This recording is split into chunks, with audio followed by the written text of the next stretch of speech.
അമ്മേ നാരായണ, ദേവി നാരായണ. പരുത്തിപ്പുള്ളി പെരുവല ശ്രീ പൂതിരി ഭഗവതി ക്ഷേത്രത്തിൽ ഈ വർഷവും പുണ്യമാസമായ രാമായണ മാസം 1200 കർക്കിടകം 1 മുതൽ 31 വരെ, 2025 ജൂലൈ 17 മുതൽ ഓഗസ്റ്റ് 16 വരെ അതിവിപുലമായ രീതിയിൽ ആഘോഷിച്ചു. എല്ലാ ദിവസവും ഭഗവതീ സേവയും പ്രത്യേക പൂജകളും ഉണ്ടായിരുന്നു. കൂടാതെ കർക്കിടകം 1 മുതൽ കർക്കിടകം 7 വരെ പ്രമുഖരായ ആചാര്യന്മാരുടെ ഭക്തിപ്രഭാഷണവും തുടർന്ന് കഞ്ഞിപ്പാർച്ചയും കർക്കിടകം 7-ാം തീയതി ബുധനാഴ്ച അന്നദാനവും ഉണ്ടായി. മുൻ വർഷങ്ങളിലും ഇത്തവണയും ഭക്തന്മാർ നൽകിയ ആത്മീയ സഹായ സഹകരണങ്ങൾക്ക് ക്ഷേത്രാധികാരികൾ നന്ദി അറിയിക്കുന്നു. തുടർന്നും മഹത്തായ ഈ സത്കർമ്മങ്ങൾക്ക് ഏവരുടെയും സഹായ സഹകരണങ്ങൾ ഉണ്ടാകണമെന്ന് ശ്രീ പൂതിരിക്കാവിൽ അമ്മയുടെ നാമത്തിൽ ക്ഷേത്രാധികാരികൾ അഭ്യർത്ഥിക്കുന്നു. അഖണ്ഡമണ്ഡലാകാരം വ്യാപ്തം യേന ചരാചരം തത്പദം ദർശിതം യേന തസ്മൈ ശ്രീ ഗുരവേ നമഃ. അജ്ഞാനതിമിരാന്ധസ്യ ജ്ഞാനാഞ്ജനശലാകയാ ചക്ഷുരുന്മീലിതം യേന തസ്മൈ ശ്രീ ഗുരവേ നമഃ. അജ്ഞാനതിമിരാന്ധസ്യ ഗുരുബ്രഹ്മ ഗുരുവിഷ്ണുഃ ഗുരുദേവോ മഹേശ്വരഃ ഗുരുരേവ പരബ്രഹ്മ തസ്മൈ ശ്രീ ഗുരവേ നമഃ. സ്ഥാവരം ജംഗമം വ്യാപ്തം യത്കിഞ്ചിത് സചരാചരം തത്പദം ദർശിതം യേന തസ്മൈ ശ്രീ ഗുരവേ നമഃ. ചിന്മയം വ്യാപിയത് സർവം രാമായണ മാസാചരണമായ 7-ാം ദിവസം ഇന്ന് വേദിയിൽ പ്രഭാഷണം നടത്തുന്നത് ആചാര്യൻ സ്വാമി ദേവാനന്ദപുരി അവர்கள், കാര്യദർശി ശ്രീ ശങ്കര അദ്വൈതാശ്രമം വെട്ടിക്കാടാണ്. സ്വാമിജി ഇവിടെ എത്തിയിട്ടുണ്ട്. അല്പസമയത്തിനകം ഈ പ്രഭാഷണ പരമ്പര ആരംഭിക്കുന്നതായിരിക്കുമെന്ന് അറിയിക്കുന്നു. ഓം സദാശിവസമാരംഭാം ശങ്കരാചാര്യമധ്യമാം അസ്മദാചാര്യപര്യന്താം വന്ദേ ഗുരുപരമ്പരാം. ഇവിടെ കർക്കിടക മാസമായിട്ട് ഈ ക്ഷേത്രത്തിലെ വിവിധങ്ങളായ ആധ്യാത്മിക സാംസ്കാരിക പരിപാടികളുടെ ഭാഗമായി നടക്കുന്ന സത്സംഗത്തിൻ്റെ അവസാന ദിവസമാണ് ഇന്ന്. രാമായണത്തെ സംബന്ധിച്ച് കഴിഞ്ഞ ദിവസങ്ങളിൽ മറ്റു പല ആചാര്യന്മാർ സംസാരിച്ചു. നമ്മൾ തന്നെ 2 ദിവസം മുൻപേ വന്ന് സംസാരിക്കുകയും ചെയ്തു. രാമായണവും അനുബന്ധമായിട്ട് ചില കാര്യങ്ങൾ കൂടി ഇന്ന് നമുക്ക് ചർച്ച ചെയ്യാം. പിന്നെന്തെങ്കിലുമൊക്കെ സംശയ നിവാരണങ്ങളുണ്ടെങ്കിൽ അതുമാവാം. കഴിഞ്ഞ പ്രഭാഷണത്തിൽ പറഞ്ഞതുപോലെ രാമായണം എന്നുള്ളത് ഭാരതീയ സംസ്കൃതിയുടെ, ഭാരതത്തിലെ ജനജീവിതത്തിൻ്റെ ഒരു പരിച്ഛേദമാണ്. ഉദാഹരണം പറയുകയാണെങ്കിൽ രാമായണത്തിൻ്റെ സന്ദേശം ശ്രീരാമ ഭഗവാനും ശ്രീകൃഷ്ണ ഭഗവാനുമൊക്കെ ഭാരതത്തിൽ ഓരോ ജനമനസ്സിലും അലിഞ്ഞു ചേർന്നതാണ്. അത് വനവാസികളായാലും മറ്റു മേഖലകളിൽ ജീവിക്കുന്നവരായാലും ഭൗതിക വിദ്യാഭ്യാസം ലഭിക്കാതെ കാടുകളിൽ വസിക്കുന്നവരായാൽ പോലും അവരുടേതായ തരത്തിൽ അവരുടേതായ രീതിയിൽ രാമായണവും രാമായണ കഥകളുമൊക്കെ തലമുറകളായി പ്രചരിച്ചു വരുന്നുണ്ട്. ഈ ഭാരതമാകമാനം എന്നല്ല, ഇന്നിപ്പോൾ ലോകത്തിലെ പല രാജ്യങ്ങളിലും രാമായണത്തിൻ്റെ ആ വിശിഷ്ടമായ ആ സന്ദേശം, അത് നൽകുന്ന രാമായണ കഥ ലോകത്ത് പല ഭാഗത്തും പ്രചരിച്ചുകൊണ്ടിരിക്കുന്ന ഒന്നാണ്. അതായത് ആയിരക്കണക്കിന് വർഷങ്ങൾ കഴിഞ്ഞിട്ടും ഇന്നത്തെ ലോകത്തെ ജനസമൂഹത്തിന് അവരുടെ ജീവിതത്തിൽ വെളിച്ചം വിതറുന്ന ഒരു ചരിത്രമോ അല്ലെങ്കിൽ സാഹിത്യമോ ഒക്കെയായിട്ട് നമുക്ക് രാമായണത്തെ കാണാം. എപ്പോഴും ഒരു സാഹിത്യമാവട്ടെ മറ്റ് മേഖലകളാവട്ടെ എല്ലാം സമൂഹത്തിൻ്റെ നന്മയ്ക്ക് വേണ്ടിയിട്ടാണ്. ഇപ്പം രാമായണത്തിൻ്റെ സന്ദേശം അത് നൽകുന്ന ആ ജീവിത കാഴ്ചപ്പാട്, ധർമ്മം എന്നുള്ള കാഴ്ചപ്പാട് നമ്മുടെ ജീവിതത്തെ ധന്യമാക്കുവാൻ ഉള്ളതാണ് എന്നുള്ള തിരിച്ചറിവിൽ നിന്നാണ് ഇന്ന് നമ്മുടെ സമൂഹം രാമായണത്തെയും അതുപോലെ തന്നെ ഭഗവത്ഗീതയെയും ഒക്കെ കൂടുതൽ ആശ്ലേഷിക്കുന്നത്. അപ്പം അതുകൊണ്ട് തന്നെ ഇത് നമ്മുടെ തലമുറകളിലേക്ക് കൈമാറേണ്ട ഉത്തരവാദിത്വം നമ്മുടെ ഓരോരുത്തരുടേതുമാണ്. ഇന്നലെകളിൽ നമ്മുടെ മുൻ തലമുറ, നമ്മുടെ മുത്തശ്ശന്മാരും ഒക്കെ നമുക്ക് കുട്ടിക്കാലങ്ങളിൽ പറഞ്ഞു തന്ന ശ്രീരാമഭഗവാന്റെയും ശ്രീകൃഷ്ണന്റെയും ഒക്കെ ചരിത്രങ്ങൾ നമ്മുടെ സംസ്കാരത്തെ, നമ്മുടെ സ്വഭാവത്തെ രൂപീകരിക്കുന്നതിൽ ഒരു പ്രധാന പങ്ക് വഹിച്ചിട്ടുണ്ടാവും, നമ്മളത് സൂക്ഷ്മമായി വിചാരം ചെയ്താൽ. അപ്പം അതുകൊണ്ട് തന്നെ ഈ കൃതികളുടെ ആ സാരാംശത്തെ നമ്മുടെ അടുത്ത തലമുറകളിലേക്ക് പകർന്നു കൊടുക്കുവാനുള്ള ഉത്തരവാദിത്വം നമ്മൾ ഓരോരുത്തരും എടുക്കേണ്ടതാണ്. അത് കേവലം ഒരു പ്രഭാഷണത്തിലോ ഒരു ക്ഷേത്രത്തിലോ ഒരു കർക്കിടക മാസത്തിൽ ഒത്തുചേർന്ന് സംസാരിക്കുന്നത് കൊണ്ട് മാത്രം കാര്യമില്ല. മറിച്ച് അധ്യാത്മ രാമായണം പോലുള്ള ഗ്രന്ഥങ്ങൾ ദിവസവും വീടുകളിൽ പാരായണം ചെയ്യുകയും അതിലെ കഥകളും അംശങ്ങളും ഒക്കെ നമ്മുടെ ആ വീട്ടിലുള്ള കുഞ്ഞുങ്ങൾക്ക് അല്ലെങ്കിൽ നമ്മുടെ അടുത്ത തലമുറക്ക് പകർന്നു കൊടുക്കുവാൻ നമ്മൾ ഓരോരുത്തരും തയ്യാറായാൽ മാത്രമേ ഈ രാമായണത്തിൽ നമ്മുടെ ജീവിതത്തെ ശ്രേയസ്കരമായ അവസ്ഥയിലേക്ക് നയിക്കേണ്ട ആശയങ്ങളെ ഈ സമാജത്തിൽ ഒരിക്കലും നശിച്ചു പോകാതെ തലമുറകളിലേക്ക് പകർന്നു കൊടുക്കാൻ സാധിക്കുള്ളൂ. ഇത് ഓരോ ഗൃഹസ്ഥാശ്രമിയുടെയും കടമയാണ്. കാരണം ഗൃഹത്തിൽ ജീവിക്കുന്ന ഗൃഹസ്ഥന്മാരായിട്ടുള്ളവർക്ക് പഞ്ചമഹായജ്ഞങ്ങളെ സംബന്ധിച്ചൊക്കെ നമ്മൾ ഇവിടെ മുമ്പേ ചർച്ച ചെയ്തതാണ്. ആ പഞ്ചമഹായജ്ഞത്തിൽ ആദ്യത്തെ യജ്ഞം എന്ന് പറയുന്നത് ഋഷിമാരോടുള്ള കടം വീട്ടുക എന്നുള്ളതാണ്. ഋഷിമാരോട് നമ്മൾക്ക് കടമുണ്ട്, പൂർവീകരായ ഋഷി പരമ്പരയോട് നമുക്ക് കടമുണ്ട്. ആ കടം വീട്ടേണ്ടത് നമ്മുടെ ബാധ്യതയാണ്, നമ്മുടെ കടമയാണ്. അത് വീട്ടിയേ തീരൂല്ലെങ്കിൽ അത് ഒരു കടമായിട്ട് അവിടെ നിൽക്കും. ആ ഋഷിമാരോടുള്ള കടം എന്താണ് എന്ന് ചോദിച്ചാൽ, ഇപ്പം നമ്മൾ പല ക്ഷേത്രങ്ങളിലും പോകുമ്പോൾ അവിടെയൊക്കെ ഗുരുവിന് ഒരു സ്ഥാനം കൽപ്പിച്ചിട്ടുണ്ടാവും. അവിടെയും നമ്മൾ വിളക്ക് വയ്ക്കും, അവിടെയും എന്തെങ്കിലുമൊക്കെ നിവേദ്യം സമർപ്പിക്കും. പല ക്ഷേത്രങ്ങളിലും കാണാം, ഇവിടെ ഉണ്ടോയെന്നറിയില്ല, പല ക്ഷേത്രങ്ങളിലും കാണാം. അത് പ്രശ്നവിധി പ്രകാരം അവിടെ ഒരു ഗുരുവിൻ്റെ സാന്നിധ്യമുണ്ട് എന്ന് കാണുമ്പോൾ ഗുരുവിനൊരു സാന്നിധ്യം കൽപ്പിച്ചു കൊടുക്കും. കാരണം ആ ഗുരു പരമ്പര, ഋഷി പരമ്പര നമ്മുടെ ജീവിതത്തിൻ്റെ അവിഭാജ്യമായ ഒരു ഘടകമാണ്. അപ്പം ആ ഗുരുക്കന്മാരോട്, ആ ഋഷിമാരോട് നമുക്ക് കടമുണ്ട്. ആ കടം പൂർത്തിയാക്കേണ്ടത് നമ്മുടെ ഉത്തരവാദിത്വമാണ്. ആ കടം എന്താണെന്ന്, അത് എങ്ങനെ ആ കടം വീട്ടണം എന്നും ഋഷി നമ്മളോട് പറഞ്ഞു. അതിന് അവർ നൽകിയ ഈ ധർമ്മശാസ്ത്രങ്ങൾ, അവർ നൽകിയ ആധ്യാത്മികമായ അറിവുകൾ ഒരിക്കലും നമ്മുടെ സമാജത്തിൽ ഇല്ലാതെ പോകരുത്.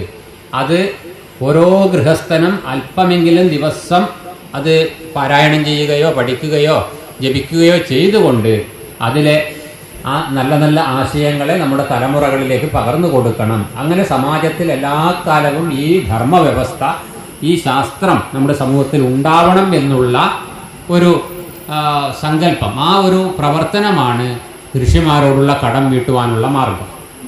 ആ ഋഷിമാരോടുള്ള കടം വീട്ടിയാലേ നമുക്ക് 5 കടങ്ങളോടുകൂടി നമ്മൾ ഈ ഭൂമിയിൽ ജനിക്കുമ്പോൾ അതിൽ ആദ്യത്തെ കടം എന്ന് പറയുന്നത് ഋഷിമാരോടുള്ള കടമാണ്. അത് നിർബന്ധമായിട്ടും തീർക്കേണ്ടതാണ്. അപ്പം അതുകൊണ്ട് ആ കടം നമ്മൾ വീട്ടണം. പൊതുവെ പറയാറുണ്ട്, ഇവിടെ പ്രത്യേകിച്ചും കേരളത്തിൽ പല എന്തെങ്കിലുമൊക്കെ വിവാഹ സംബന്ധമായിട്ടും മറ്റു എന്തെങ്കിലും കാര്യങ്ങൾക്കൊക്കെ ജാതകം നോക്കുന്ന സമയത്ത് അവിടെ വ്യാഴത്തിൻ്റെ ഒരു അനുഗ്രഹം കുറഞ്ഞതായിട്ട് പലപ്പോഴും പലരുടെയും ജാതകത്തിലൊക്കെ കാണാറുണ്ട്. വ്യാഴത്തിൻ്റെ അനുഗ്രഹം പോരാ എന്നൊക്കെ പറയാറുണ്ട്. അത് പൊതുവെ നമ്മുടെ ഒരു മഹാമണ്ഡലേശ്വരജി ആയിട്ടുള്ള അദ്ദേഹവുമായി സംസാരിച്ച സമയത്ത് അദ്ദേഹം പറഞ്ഞൊരു കാര്യം, അങ്ങ് ബോംബെയിൽ വെച്ചിട്ട് ഭാരതത്തിലെ, കേരളത്തിൽ ഉൾപ്പെടെയുള്ള ജ്യോതിഷന്മാരുടെ ഒരു സഭ കൂടിയിരുന്നു. ആ സഭയിൽ പലതരത്തിലുള്ള ചർച്ചകൾ വന്ന സമയത്തുണ്ടായ ഒരു അഭിപ്രായം, കേരളത്തിലെ ജനസമൂഹത്തിനിടയിൽ ഈ വ്യാഴത്തിൻ്റെ ഒരു അനുഗ്രഹത്തിൻ്റെ കുറവ് പലപ്പോഴും കാണാറുണ്ട്. എന്നാൽ ഉത്തരേന്ത്യയിൽ അത് പൊതുവെ ഉണ്ടാവാറില്ല. അതെന്തുകൊണ്ടാണ് എന്ന് പരിശോധിക്കുമ്പോൾ ഇവിടെ പൊതുവെ ഗുരുക്കന്മാരെയും ഗുരു പരമ്പരയും ഒക്കെ ആദരിക്കുന്ന അവരുടെ അനുഗ്രഹം വാങ്ങുന്ന ഒരു രീതി പൊതുവെ കുറഞ്ഞു വരികയാണ്, അല്ലെങ്കിൽ കുറവാണ് മറ്റ് സംസ്ഥാനങ്ങളെ അപേക്ഷിച്ച്. ഉത്തരേന്ത്യയെ സംബന്ധിച്ചതല്ല, അവർക്ക് എല്ലാവർക്കും ഓരോ ജനപദത്തിലും ഒരു ആചാര്യനുണ്ടാവും, ഒരു ഗുരു ഉണ്ടാവും. അവരുടെ ഏതൊരു വിഷമവും പ്രയാസവും വന്നു കഴിഞ്ഞാൽ, സന്തോഷ സന്ദർഭമായാലും ദുഃഖത്തിൻ്റെ കാര്യമായാലും ആ കുടുംബം ഉടനെ ഓടിയെത്തുന്നത് ഒരു ഗുരുനാഥൻ്റെ അടുത്താണ്. അവർക്കൊരു ഗുരു ഉണ്ടാവും, ഒരു കുടുംബ ഡോക്ടർ എന്നതുപോലെ ഒരു കുടുംബ ഗുരുവും ഉണ്ടാവും. അപ്പോൾ ആ ഗുരുക്കന്മാരുടെ അഭിപ്രായത്തിനനുസരിച്ചാണ് അവരുടെ ജീവിതത്തിൽ മുന്നോട്ട് പോകുന്നത്. പല പ്രതിസന്ധി ഘട്ടങ്ങളിലും തീരുമാനമെടുക്കാൻ പറ്റാത്ത കാര്യങ്ങളിലൊക്കെ അങ്ങനെ ഗുരുക്കന്മാരുടെ ഒരു അഭിപ്രായം ചോദിക്കും. അപ്പോൾ അതുകൊണ്ട് ആ ഗുരുവിൻ്റെ അനുഗ്രഹം ജീവിതത്തിൽ ഉള്ളതുകൊണ്ട് അവർക്കെപ്പോഴും ഒരു വ്യാഴത്തിൻ്റെ അനുഗ്രഹം ഉണ്ടാകുന്നു. പക്ഷേ കേരളത്തിൽ പൊതുവേ ആ ഒരു സംസ്കാരം തുലോം കുറവായതുകൊണ്ട് ഇവിടെ ആ ഒരു ദോഷം കാണാറുണ്ട് എന്ന് പറയുകയുണ്ടായി. അപ്പോൾ അതുപോലെ തന്നെയാണ് നമുക്ക് പിതൃക്കളുടെയും ഗുരുക്കന്മാരുടെയും ഒക്കെ അനുഗ്രഹം ജീവിതത്തിൽ ഉണ്ടാകുമ്പോൾ മാത്രമാണ് നമ്മുടെ ജീവിതം, നമ്മുടെ അധ്വാനം കൊണ്ട് നമ്മൾ ശ്രേയസ്സിലേക്ക് അല്ലെങ്കിൽ പ്രേയസ്സിലേക്കൊക്കെ ഉയർന്നു എന്ന് പറയുമ്പോഴും അവിടെ നമ്മുടെ ദൃഷ്ടിക്ക് നേരിട്ട് ഗോചരമല്ലാത്ത പലതും ഈ പ്രപഞ്ചത്തിൽ ഉണ്ടെന്നും ആ പ്രപഞ്ചത്തിലെ ആ ശക്തികളുടെ കൂടി അനുഗ്രഹം നമുക്ക് ഉണ്ടാവണം എന്നുള്ളത് നമ്മുടെ ജീവിതത്തിൽ നമ്മുടെ ആചാര്യന്മാർ പറഞ്ഞു തന്നിട്ടുള്ളതാണ്. അപ്പോൾ അങ്ങനെ ഗുരുക്കന്മാരുടെ അനുഗ്രഹം, പിതൃക്കളുടെ അനുഗ്രഹം, ഈശ്വരൻ്റെ അനുഗ്രഹം, മറ്റ് ജീവജാലങ്ങളുടെ അനുഗ്രഹം, അതുപോലെ സമാജത്തിലെ എല്ലാവരുടെയും സ്നേഹത്തോടു കൂടി അങ്ങോട്ടും ഇങ്ങോട്ടുമുള്ള ബന്ധം, ഇതെല്ലാം കൂടി ചേരുമ്പോഴാണ് നമ്മുടെ ജീവിതത്തെ മുന്നോട്ട് കൊണ്ടുപോകാൻ സാധിക്കുന്നത്. അപ്പം അതുകൊണ്ട് തന്നെ ഇപ്പോൾ നാളെ കർക്കിടക വാവാണ്. അപ്പോൾ കർക്കിടക വാവിനെ സംബന്ധിച്ച് ആ കർക്കിടക വാവിൽ ഇപ്പോൾ എല്ലാ വർഷവും കൂടി വരികയാണ് പിതൃയജ്ഞങ്ങൾ. അതായത് കർക്കിടക വാവിലുള്ള ബലിതർപ്പണം എന്നുള്ളത് നമ്മുടെ സമൂഹത്തിൽ കൂടി വരികയാണ്. അതൊരു ശ്രദ്ധ നമ്മുടെ സമൂഹത്തിനുണ്ട് എന്ന് കാണിച്ചു തരികയാണ്. അത് കൂടുതൽ ഉണ്ടാവുകയും വേണം. കാരണം അങ്ങനെ വാവ് ബലി അർപ്പിക്കേണ്ടതായ സാഹചര്യമുള്ള കുടുംബങ്ങൾ എല്ലാവരും ഈ കർക്കിടകത്തിൽ ബലി അർപ്പിക്കേണ്ടതാണ്. അത് മുൻപേ മരിച്ചുപോയ നമ്മുടെ അച്ഛനോ അല്ലെങ്കിൽ അമ്മയ്ക്കോ ഒന്നുമല്ല, അവർക്ക് മാത്രമല്ല, മറിച്ച് അതോടൊപ്പം തന്നെ തലമുറകളോളം നീണ്ടു നിൽക്കുന്ന നമ്മുടെ മുൻകാലങ്ങളിൽ നമ്മൾക്ക് വേണ്ടി ജീവിച്ച് മരിച്ചുപോയ നമ്മുടെ മുൻ തലമുറകൾ, ആ തലമുറകളെ എല്ലാവരെയും സ്മരിച്ചുകൊണ്ടും ഈ ബലിതർപ്പണത്തിൽ ചില മന്ത്രങ്ങളൊക്കെ ഉപയോഗിക്കും. അപ്പോൾ ആ പൂർവികരായ നമ്മുടെ പിതൃക്കളെ എല്ലാവരെയും സ്മരിച്ചുകൊണ്ടുള്ള ബലിതർപ്പണം ചെയ്യുമ്പോൾ അത് പൊതുവെ ഈ പിതൃക്കളുടെ അനുഗ്രഹം നമ്മുടെ ജീവിതത്തിലേക്ക് വന്നു ചേരുന്നു. അങ്ങനെ ഓരോ ആചാരങ്ങളും അനുഷ്ഠാനങ്ങളും ഒക്കെ തികച്ചും യുക്തിയുക്തവും ശാസ്ത്രീയവുമായിട്ടുള്ള ഒരു കാര്യക്രമത്തിലൂടെയാണ് നമ്മുടെ ഭാരതീയമായ ആചാരങ്ങളൊക്കെ അനുഷ്ഠാനങ്ങളുമൊക്കെ ശാസ്ത്രത്തിനനുസരിച്ച് ചിട്ടപ്പെടുത്തിയിട്ടുള്ളത്. എല്ലാം ശാസ്ത്രത്തിനനുസരിച്ചാണ്. ശാസ്ത്രബാഹ്യമായിട്ടുള്ളതിനെ നമ്മൾ ചിലപ്പോൾ അതിൻ്റെ ദോഷവശങ്ങൾ കൂടുതലുണ്ടെങ്കിൽ സ്വീകരിക്കണമെന്നില്ല. ഭഗവാൻ തന്നെ അർജുനനോട് പറയുന്നത് തസ്മാത് ശാസ്ത്രം പ്രമാണത്തെ കാര്യാകാര്യ വ്യവസ്ഥിതോ എന്നാണ്. ജ്ഞാത്വാ ശാസ്ത്രവിധാനോക്തം കർമ്മ കർത്തും ഇഹാർഹസി. അല്ലയോ അർജുന, നീ എന്ത് ചെയ്യണം എന്ത് ചെയ്യരുത് എന്നുള്ളതിന് പ്രമാണം നിനക്ക് ശാസ്ത്രമാണ്. അനാദിയായ ഗുരുപരമ്പര നമുക്ക് നൽകിയിട്ടുള്ള ശാസ്ത്രത്തിലെ ആ ഒരു ഉറപ്പിൽ അല്ലെങ്കിൽ ആ ശാസ്ത്രം കാട്ടിത്തന്ന വഴിയിലൂടെ ആയിരിക്കണം നമ്മളുടെ കർമ്മങ്ങൾ, നമ്മുടെ എന്ത് ചെയ്യണം എന്ത് ചെയ്യരുത് എന്ന് തീരുമാനിക്കാനുള്ള മാനദണ്ഡം എന്ന് ഭഗവാൻ തന്നെ അർജുനനോട് പറയുന്നു, അല്ലെങ്കിൽ നമ്മളോട് പറയുന്നു. അപ്പം അതുകൊണ്ട് ശാസ്ത്രത്തിൻ്റെ പ്രചരണം നമ്മുടെ സമാജത്തിൽ എന്നും ഉണ്ടാവണം. അപ്പോൾ നമ്മുടെ ഇതിഹാസങ്ങളായാലും പുരാണങ്ങളായാലും എല്ലാം നമ്മുടെ മനുഷ്യനെ നന്മയിലേക്ക് നയിക്കാൻ വേണ്ടിയിട്ടാണ്. അപ്പം അതുകൊണ്ട് തന്നെ അത് സമാജത്തിൽ ഒരിക്കലും അന്യം നിൽക്കരുത്. അപ്പം അതുകൊണ്ട് നമ്മുടെ ആചാരങ്ങളിൽ ശ്രദ്ധയുള്ളവരായിട്ട് നമ്മുടെ സമൂഹം മാറണം.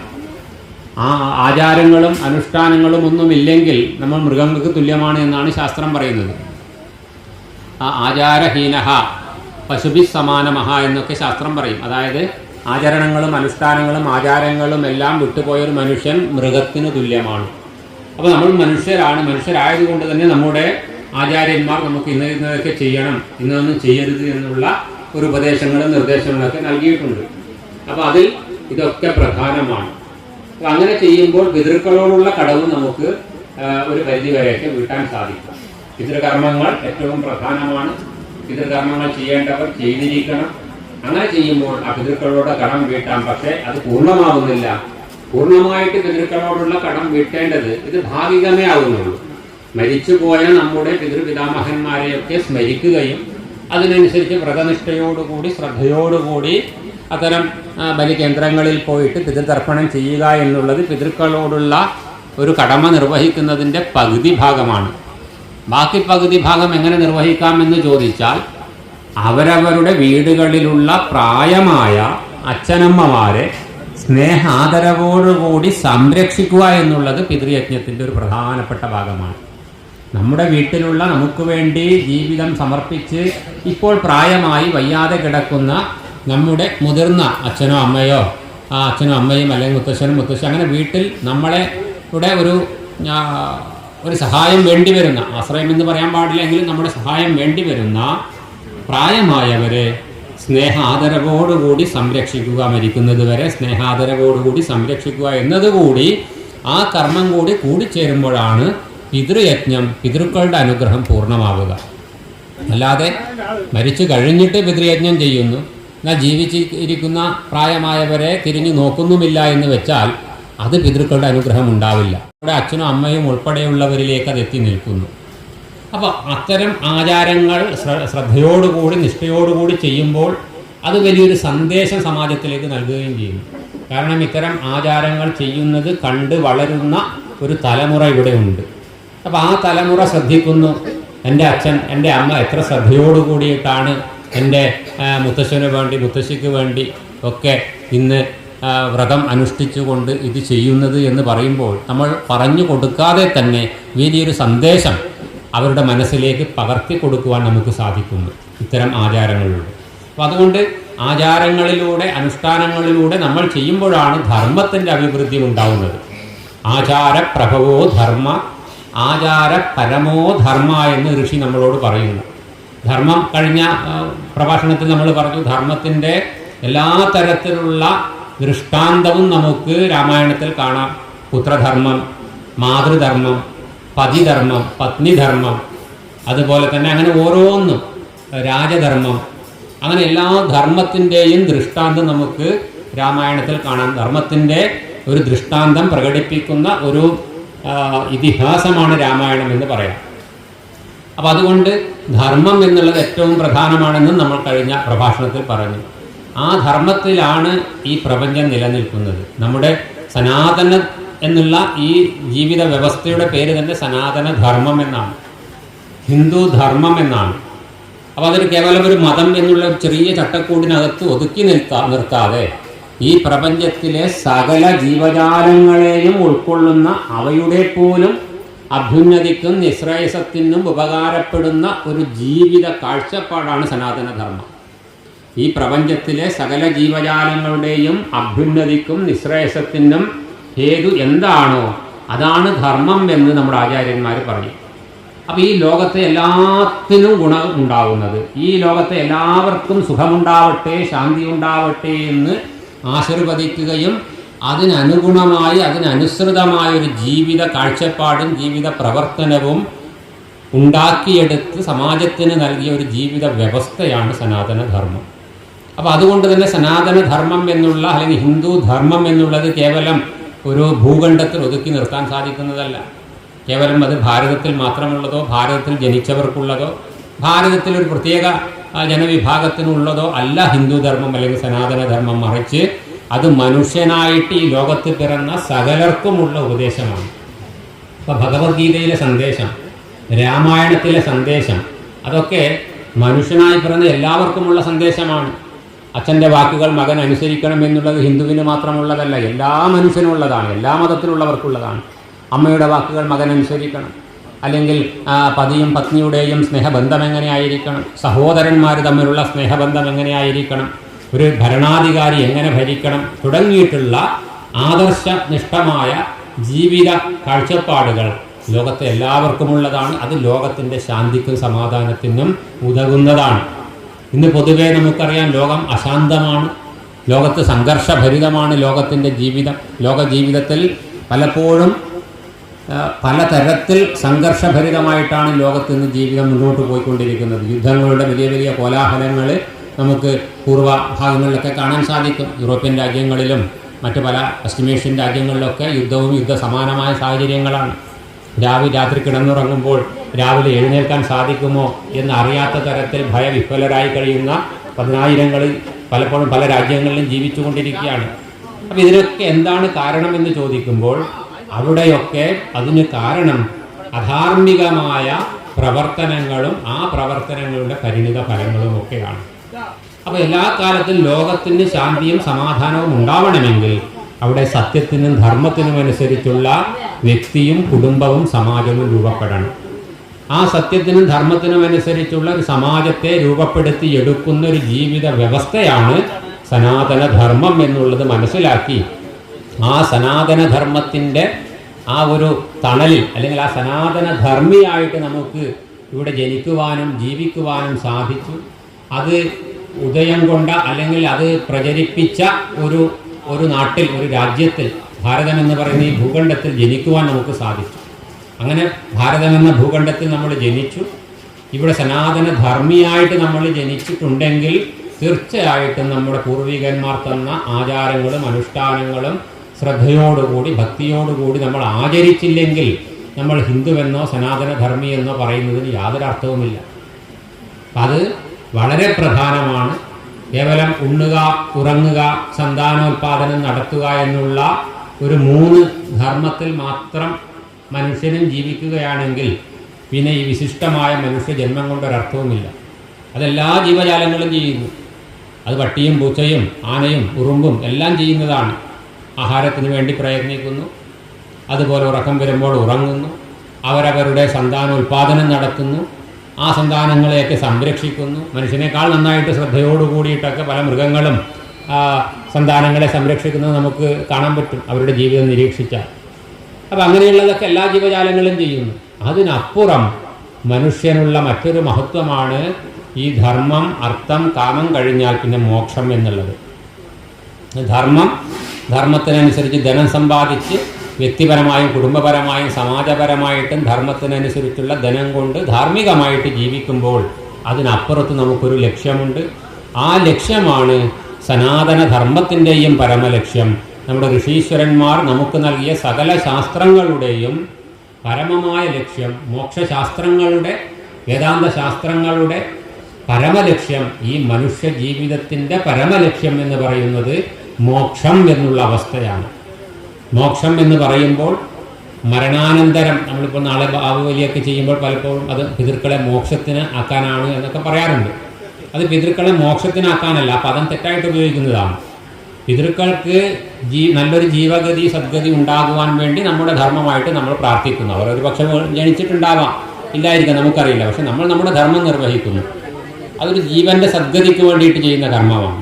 പക്ഷെ മോക്ഷം എന്നുള്ളത് ഈ ലോകത്ത് ജീവിച്ചിരിക്കുമ്പോൾ തന്നെ നേടുവാൻ പറ്റുന്ന സകല ദുഃഖങ്ങളിൽ നിന്നും നിവാരണം നേടി പരിപൂർണമായി ആനന്ദമായിട്ട് ഈ ലോകത്ത് ജീവിച്ച് ആനന്ദമായിട്ട് തന്നെ ഈ ശരീരത്തെ ഉപേക്ഷിച്ച് പോകുവാൻ സാധിക്കുന്ന, പിന്നെ ശരീരത്തെ ഉപേക്ഷിച്ചാലും ആ ജീവന് വീണ്ടും ഒരു ഭൂമിയിലേക്ക് വന്ന് ജനിക്കേണ്ടതായിട്ടുള്ള അവസ്ഥ ഇല്ലാത്ത ഈശ്വര സ്വരൂപത്തിലേക്ക് അമർന്ന് ഈശ്വര സ്വരൂപന്മാരായിട്ട് മാറുന്ന ഒരു വ്യവസ്ഥയാണ് മോക്ഷം എന്നുള്ളത്. അപ്പം അങ്ങനെ ഈശ്വരനിൽ നിന്നാണ് നമ്മൾ വന്നത്. കഴിഞ്ഞ ക്ലാസ്സിൽ പറഞ്ഞ് ഈശ്വരനിൽ നിന്ന് നമ്മൾ വന്നു, ഈശ്വരനിൽ തന്നെ നിലനിൽക്കുന്നു, ഈശ്വരനിലേക്ക് വിലയിക്കുന്നു. അത് സ്വാഭാവികമായിട്ട് സംഭവിച്ചുകൊണ്ടേയിരിക്കുന്നു. അങ്ങനെ ആണെങ്കിലും അവിടെ നമുക്ക് ഒരു ജീവൻ എന്നുള്ളൊരു അഹങ്കാരം നമ്മുടെ ഉള്ളിലുണ്ട്. അപ്പോൾ ഞാൻ എന്നാണ് നമ്മളെപ്പോഴും ഒരു ദിവസം ആരംഭിച്ച് അസ്തമിക്കുമ്പോഴേക്ക് അല്ലെങ്കിൽ ഉണർന്ന് ഉറങ്ങുമ്പോഴത്തേക്ക് ഒരു ദിവസം നമ്മൾ എത്ര പ്രാവശ്യം ഞാൻ എന്ന് പറയും. എന്തൊക്കെ കാര്യങ്ങൾക്ക് വേണ്ടി ഞാനത് ചെയ്തു, ഞാനിത് ചെയ്തു, ഞാൻ അങ്ങനെ ചെയ്യും, ഞാൻ ഇങ്ങനെ ചെയ്യും ഒക്കെ പറയുമ്പോൾ അവിടെ ഞാനെന്നൊരു ഭാവം തുടിച്ചു നിൽക്കുകയാണ്. അപ്പോൾ ഈ ഞാനെന്ന ഭാവം തുടിച്ചു നിൽക്കുന്ന കാലം വരെ ഈശ്വരൻ എന്ന ഭാവം നമ്മൾ മറന്നു പോവുകയാണ്. അല്ലെങ്കിൽ അത് സെക്കൻഡാണ്, ഫസ്റ്റ് ഞാൻ തന്നെയാണ്, എന്നെ കഴിഞ്ഞിട്ടാണ് ഈശ്വരൻ. അറിയാതെങ്കിലും നമ്മൾ, അപ്പോൾ അതാണ് അഹങ്കാരം. ആ അഹങ്കാരം കൊണ്ട് ജീവഭാവം, ഞാൻ ജീവനാണെന്നുള്ള അഹങ്കാരം കൊണ്ട് ചെയ്യുന്ന സകല പ്രവർത്തികളും, അത് ആ ജീവഭാവം ഉള്ളവരെ ആ പ്രവൃത്തിയും ആ പ്രവൃത്തിയുടെ ഗുണദോഷങ്ങളും അനുഭവിക്കേണ്ടി വരുന്നു. അപ്പോൾ മോക്ഷം എന്ന സങ്കല്പം എത്തുമ്പോഴത്തേക്ക് ആ ഞാനെന്ന അഹങ്കാരം പോയി എന്നിലൂടെ ഈശ്വരൻ പ്രവർത്തിക്കുന്നു എന്ന തലത്തിലേക്കെത്തി അവസാനം ഈശ്വരൻ പ്രവർത്തിക്കുന്നു. ഈശ്വരൻ്റെ ഇച്ഛയ്ക്കനുസരിച്ച് ഈ ഉപാധി അല്ലെങ്കിൽ ഈ ശരീരം ചിന്തിക്കുന്നു, പ്രവർത്തിക്കുന്നു, എല്ലാം ചെയ്യുന്നു. ഞാൻ എന്നുള്ള ഭാവം അവിടെ ഇല്ലാണ്ടാവുന്നു. അപ്പോൾ ഞാൻ എന്ന ഭാവം പൂർണ്ണമായിട്ടും വിലയം പ്രാപിച്ച് ഈശ്വരൻ എന്നിലൂടെ എന്നിലൂടെ എന്നുള്ള ആ ഞാൻ എന്ന ഭാവവും പോയി. ഈ ഉപാധി, ജഡമായ ഉപാധിയിൽ ഈശ്വരൻ എന്താണോ ഇച്ഛിക്കുന്നത് അത് പ്രവർത്തിക്കുന്നു. അതിൽ ഞാൻ എന്നുള്ള ഭാവം പൂർണ്ണമായിട്ടില്ലാണ്ടായി എല്ലാം ഈശ്വരൻ്റെ ഭാവമായിട്ട് മാറുമ്പോൾ ആ ജീവൻ പിന്നെ ഈ ശരീരത്തിൽ നിന്ന് വിട്ടുപോയി കഴിഞ്ഞാൽ വീണ്ടും ആ ജീവനായിട്ട് ഈ ഭൂമിയിലേക്ക് തിരിച്ചു വരുന്നില്ല എന്ന്, അത് ഈശ്വര സ്വരൂപമായിട്ട് ഈശ്വരന് വിലയം പ്രാപിച്ചു എന്നുമാണ് ശാസ്ത്രങ്ങൾ പറയുന്നത്. പിന്നെ ആ ജീവന് വീണ്ടും ജനിക്കേണ്ടി വരുന്നില്ല. അതാണ് മോക്ഷം എന്നുള്ള. അതിനപ്പുറത്ത് മറ്റൊന്നും അറിയാനോ അനുഭവിക്കാനോ ഇല്ല. അപ്പോൾ ആ തലത്തിലേക്ക് എത്തുവാൻ വേണ്ടിയിട്ടാണ് സകല വിധത്തിലുള്ള ഈശ്വര ആരാധനയും ക്ഷേത്രങ്ങളും ഉപാസനാ കേന്ദ്രങ്ങളും മന്ത്രങ്ങളും തന്ത്രങ്ങളും എല്ലാം ആ ഒരു ജീവൻ്റെ പരമാവസ്ഥയിലേക്ക് എത്തുവാൻ വേണ്ടിയിട്ടാണ്. ആ അൾട്ടിമേറ്റ് പോയിൻ്റാണ്. അതിനപ്പുറത്തൊന്നുമില്ല. അവിടെ വഴി അവസാനിച്ചു എന്ന് പറയും. നമ്മൾ ജീവിതം എന്നുള്ളത് ഒരു യാത്രയാണ്. ആ യാത്രയുടെ ഏതൊരു യാത്രയ്ക്കും ഒരു ലക്ഷ്യമുണ്ടാവും. ആ ലക്ഷ്യത്തിൽ എത്തിച്ചേർന്നാൽ യാത്ര പൂർത്തിയായി. അതുപോലെ നമ്മുടെ ഓരോ ജീവൻ്റെയും യാത്ര എന്താണ്? മോക്ഷം എന്ന പദത്തിൽ എത്തുക എന്നുള്ളത്. അറിഞ്ഞാലും അറിഞ്ഞില്ലെങ്കിലും എല്ലാവർക്കും അറിയില്ല. ജീവിതത്തിൻ്റെ ലക്ഷ്യം എന്താണെന്ന് ചോദിച്ചാൽ 95% ഹിന്ദുക്കളോട് ചോദിച്ചാലും അറിയില്ല. അവർ പലതും പറയും. പല കാര്യങ്ങൾ പറയും. ജീവിതത്തിൽ പഠിക്കണം, ജോലി നേടണം, ജീവിതത്തിൽ കല്യാണം കഴിക്കണം, ജീവിതത്തിൽ സന്താനങ്ങൾ ഉണ്ടാവണം, നല്ല വീടുണ്ടാക്കണം, സമ്പത്തുണ്ടാക്കണം, ഇങ്ങനെ പലതുമാണ് ലക്ഷ്യമായിട്ട് പറയുന്നത്. പക്ഷേ യഥാർത്ഥത്തിൽ ലക്ഷ്യം എന്നുള്ളത് അത് ലക്ഷ്യമല്ല. അതൊക്കെ വഴിയിലുള്ള ഇടത്താവളങ്ങൾ മാത്രമാണ്. ലക്ഷ്യം എന്നുള്ളത് വീണ്ടും ഒരു ജന്മമെടുത്തുകൊണ്ട് ഈ ലോകത്തേക്ക് വരാതെ, അല്ലെങ്കിൽ ഈ ലോകത്ത് ജീവിക്കുമ്പോൾ തന്നെ ബാഹ്യമായ ഈ ലോക വിഷയങ്ങളിൽ നിന്നുള്ള ഒരു ദുഃഖവും ബാധിക്കാതെ സന്തോഷമായി, ശാന്തമായി, സമാധാനപരമായി, ആനന്ദമായിട്ട് കഴിയുവാനും, ഈ ശരീരം പോലും പോകുമ്പോഴും ആ ആനന്ദത്തിനൊരു കോട്ടവുമില്ലാതെ ഇരിക്കുന്ന ആ ഒരു അവസ്ഥ, അതാണ് ജീവിതത്തിൻ്റെ പരമലക്ഷ്യം. അതിനെയാണ് മോക്ഷം എന്ന് പറയുന്നത്. ആ മോക്ഷത്തിലേക്ക് ഉയരുവാൻ വേണ്ടിയിട്ടാണ് എല്ലാ കാര്യങ്ങളും. ഈ സത്സംഗം പോലും പരമലക്ഷ്യം എന്താണെന്ന് വെച്ചാൽ മോക്ഷമാണ്. സത്സംഗത്തിന് പ്രാഥമിക ലക്ഷ്യമുണ്ട്. നമ്മൾ കഴിഞ്ഞ ക്ലാസ്സിൽ പറഞ്ഞു. പ്രാഥമിക ലക്ഷ്യം നല്ലപോലെ ജീവിക്കുവാനും എങ്ങനെ ജീവിക്കണം എന്നുള്ള കാഴ്ചപ്പാട് തരുവാനും സമാജത്തിൽ നന്മ ഉണ്ടാക്കുവാനും ഒക്കെ സത്സംഗം ഉപകരിക്കും. പക്ഷെ ആ സത്സംഗത്തിൻ്റെ പോയും പരമലക്ഷ്യം എന്താണെന്ന് ചോദിച്ചാൽ അത് മോക്ഷമാണ്. അപ്പം അതുകൊണ്ട് അത് നേടിയെടുക്കുവാൻ ആർക്കാണ് അധികാരം?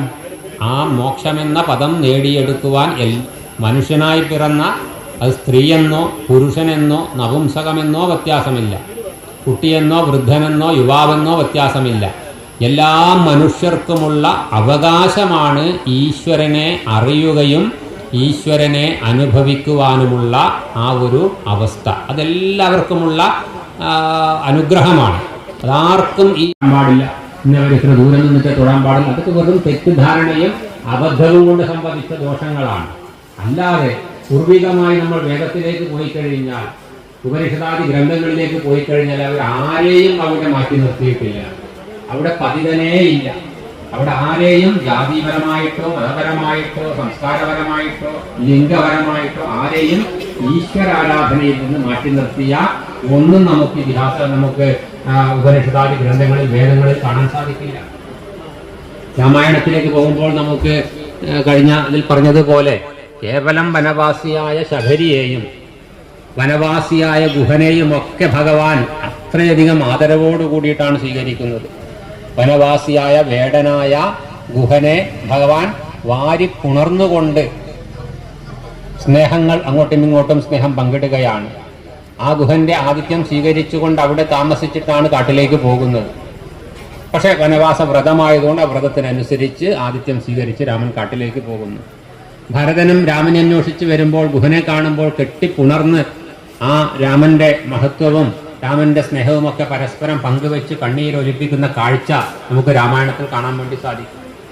വനവാസിയായ ശബരി കടിച്ച പഴം തൻ്റെ ഭഗവാന് കൊടുക്കാൻ ഏറ്റവും മധുരമുള്ള ഫലമായിരിക്കണം എന്ന് വിചാരിച്ച് അവർക്ക് മറ്റ് ശുദ്ധാശുദ്ധങ്ങളൊന്നും അറിയില്ല, വനത്തിൽ ജീവിക്കുന്നവരാണ്. അവർ ആദ്യം തനിക്ക് മധുരമുള്ള പഴം കടിച്ച് നോക്കിയിട്ട് അത് നല്ല മധുരമുണ്ടെങ്കിൽ അതിനെ രാമന് വേണ്ടി അവിടെ മാറ്റി വെക്കും. അങ്ങനെ കാലങ്ങളോളം അങ്ങനെ ചെയ്തു. രാമൻ ആ ശബരി ഭക്ഷിച്ച് അല്ലെങ്കിൽ കടിച്ച് മധുരമുണ്ടോ എന്ന് നോക്കിയ ആ ഫലമാണ് സന്തോഷപൂർവ്വം ഒരു പ്രസാദം പോലെ രാമൻ കഴിച്ചത്. അവിടേക്ക് നമുക്ക് കാണാൻ സാധിക്കുന്നത് ഭക്തന്റെ മഹിമയാണ്. ഭക്തനിൽ പരിപൂർണ തൃപ്തനാണ് ഭഗവാൻ. ഒരു ഭക്തൻ എന്ത് ചെയ്താലും ഒരു പരിപൂർണമായിട്ട് ഈശ്വരനിൽ വിനയം പ്രാപിച്ച ഒരു മനസ്സോടുകൂടിയൊരു ഭക്തൻ എന്ത് ചെയ്താലും അത് ഈശ്വര പൂജയാണ്. അവിടെ അശുദ്ധാശുദ്ധങ്ങളില്ല, അവിടെ എല്ലാം ഈശ്വരന്റെ പൂജയായിട്ട് ഈശ്വരൻ സ്വീകരിക്കുന്നു. പത്രം പുഷ്പം ഫലം തോയം യോമേ ഭക്ത പ്രയച്ഛതി തദഹം ഭക്തി ബഹൃതം എന്ന് ഭഗവാൻ പറയും. ഒരു ഭക്തൻ അയാൾ ഒരു ഇലയോ ഒരു പൂവോ ഒരു പഴമോ ഒരു വെള്ളമോ എന്ത് തന്നെ നൽകിയാലും ഭഗവാൻ അതിനെ സ്വീകരിക്കും. ഭക്തിയോട് കൂടിയിട്ട് ഒന്നും ഭഗവാന് കൊടുക്കാനില്ലെങ്കിൽ ഒരു ഇല പോകുന്ന വഴിക്ക് ഒരു ഇല പറിച്ചിട്ട് അത് ഭഗവാൻ പ്രസാദമായിട്ട് ഭഗവാന് നിവേദ്യമായിട്ട് കൊടുത്താൽ സ്വാർത്ഥ ലാഭത്തിന് വേണ്ടി കൊടുക്കുന്ന വലിയ സമ്പത്തിനേക്കാൾ 100 ഇരട്ടി സ്നേഹത്തോടുകൂടി ഭഗവാൻ സ്വീകരിക്കുന്ന ഒരു പക്ഷെ ഒരു പരമഭക്തന്റെ, ഒരു ദരിദ്രനായ പരമഭക്തന്റെ ഒരു പൂവോ ഒരു ഇലയോ ആയിരിക്കും. അത് കൃത്യമായിട്ട് നമ്മുടെ ഭഗവാൻ തന്നെ ഭഗവത്ഗീതയിൽ നമ്മളോട് ഉപദേശിക്കുന്നു. അപ്പൊ എന്ത് തന്നെ നൽകുമ്പോഴും ആദ്യം വേണ്ടത് ഭക്തിയാണ്. ഭക്തി ഇല്ലാതെ നമ്മൾ എന്ത് കൊടുത്തിട്ടും കാര്യമില്ല. ഭക്തിയോടുകൂടി എന്ത് കൊടുത്താലും ഭഗവാൻ സ്വീകരിക്കും.